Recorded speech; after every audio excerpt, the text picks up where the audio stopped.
अब हम आते हैं किस पर, अब हम बात करेंगे स्पेसिफिकली क्लोरोफिल ए और बी के बीच में डिफरेंसेस क्या होते हैं। ठीक है, सबसे पहले हम यही फिगर के अंदर देख लेते हैं। ये आपको ये आपको क्लोरोफिल ए का स्ट्रक्चर दिया है ना।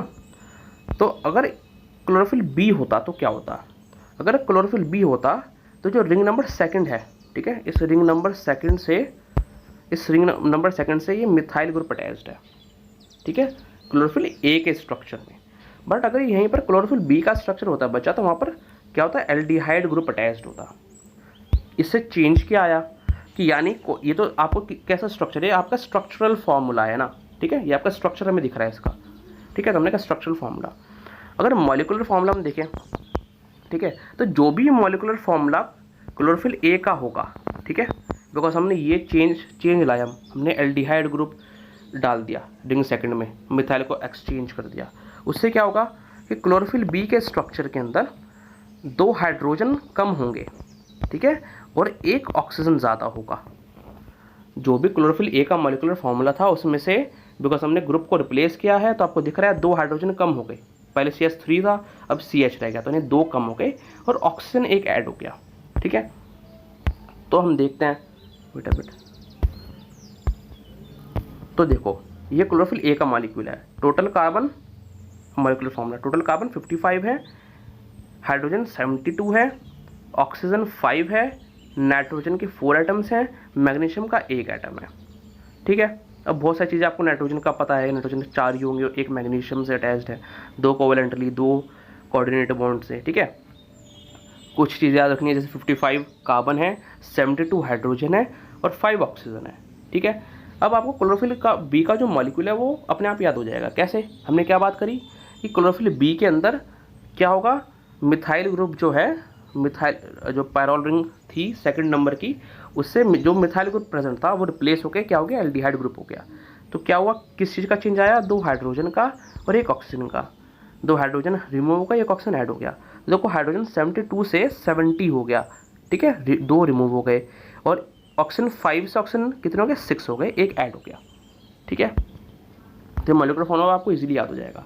दूसरी बात क्या इंपॉर्टेंट बात है कि क्लोरोफिल ए जो होगा वो आपको हर ऑक्सीजनिक फोटोसिंथेटिक ऑर्गेनिज्म के अंदर मिलेगा, ठीक है, यानी क्लोरोफिल ए सब में प्रेजेंट है, क्लियर। तो इसलिए क्लोरोफिल ए जो होगा वो क्या होगा, वो प्राइमरी यूज़ में आएगा, यानी वो हमेशा यूज़ में आएगा। कि सबसे जैसे हमारे पास लेट 2 फ़ोन हो गए, एक फ़ोन हमारा मेन होता है, एक फ़ोन हमारा सेकेंडरी फ़ोन होता है, ठीक है, जिसे हम कभी कभी यूज़ कर लेते हैं एक्स्ट्रा एड मतलब सहायता के लिए, ठीक है। तो वही सेम काम किसका है, वही सेम काम क्लोरोफिल ए और अदर क्लोरोफिल मॉलिक्यूल्स का है, क्योंकि क्लोरोफिल ए सब में प्रेजेंट है, सारे फोटोसिंथेटिक ऑक्सीजनिक फोटोसिंथेटिक ऑर्गेनिज्म के अंदर, ठीक है। तो क्लोरोफिल ए तो क्या है, एसेंशियल फोटोसिंथेटिक पिगमेंट हो गया, क्लियर। लेकिन जो बाकी के क्लोरोफिल मॉलिक्यूल्स हो गए उनमें क्या होगा, वो as a accessory pigment present है, because chlorophyll A already present है सब में, ठीक है। तो ये एसेसरी फोटोसिंथेटिक पिगमेंट होगा। दूसरी बात क्या है कि हमने क्या कहा था कि ये रेड और ब्लू वेवलाइट, जो ब्लू वेवलेंथ है, ठीक है, लाइट की, उसे एब्जॉर्ब करते हैं। तो क्लोरोफिल ए जो होगा वो ज़्यादा किसे एब्जॉर्ब करेगा, रेड को एब्जॉर्ब करेगा, ठीक है। और क्लोरोफिल बी जो होगा वो ज़्यादा किसे एब्जॉर्ब करेगा, वॉयलेट ब्लू वेवलेंथ को, ठीक है। इसलिए अगर किसी फोटोसिंथेटिक ऑर्गेनिज्म के पास, ऑक्सीजनिक फोटोसिंथेटिक ऑर्गेनिज्म के पास दोनों क्लोरोफिल के मॉलिक्यूल हैं तो वो दोनों यूज में आ रहे हैं। क्यों, बिकॉज क्लोरोफिल ए जो है वो रेड लाइट को अच्छे से एब्जॉर्ब कर पा रहा है और जो क्लोरोफिल बी है वो वॉयलेट ब्लू लाइट को कर पा रहा है, यानी दोनों का काम जो है अलग अलग है, ठीक है, दोनों सेम काम ही नहीं कर रहे, ठीक है, इसलिए सहायता कर रहा है, एसेसरी पिगमेंट हो गया, क्लियर। तो अब हम बात करते हैं, हमारा जो लास्ट टॉपिक है वो है बैक्टीरियो क्लोरोफिल, ठीक है।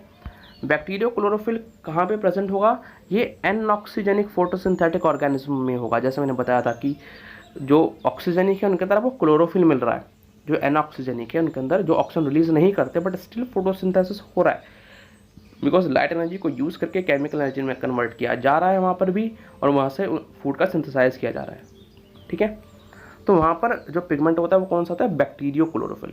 अब जैसे डिफरेंट और टाइप से क्लोरोफिल थे, ऐसे डिफरेंट टाइप्स के बैक्टीरियो क्लोरोफिल प्रेजेंट हैं डिफरेंट ऑर्गेनिज्म के अंदर। तो देख लेते हैं थोड़ा सा कि अगर पर्पल सर्फल बैक्टीरिया हुआ तो वहाँ पर आपको बैक्टीरियो क्लोरोफिल ए और बी मिल सकता है, ठीक है। पर्पल नॉन सल्फर हुआ तो वहाँ पर भी आपको बैक्टीरियो क्लोरोफिल ए या फिर बैक्टीरियो क्लोरोफिल बी मिल सकता है। ग्रीन सल्फर हुआ तो वहाँ पर आपको बैक्टीरियो क्लोरोफिल ए और साथ में या तो सी या फिर डी या फिर ई, ठीक है। ग्रीन नॉन सल्फर बैक्टीरिया के अंदर आपको बैक्टीरियो क्लोरोफिल ए और सी मिल जाएगा, ठीक है। तो जो हमारा टॉपिक है वो कंप्लीट हुआ। अगर आपको वीडियो अच्छा लगा वीडियो को लाइक करें, चैनल को सब्सक्राइब करें एंड जो भी सारे वीडियोस हैं उन्हें शेयर करें ताकि और की भी हेल्प हो सके। एंड प्लीज़ डोनेट करें 110 रुपीज़ पर मंथ।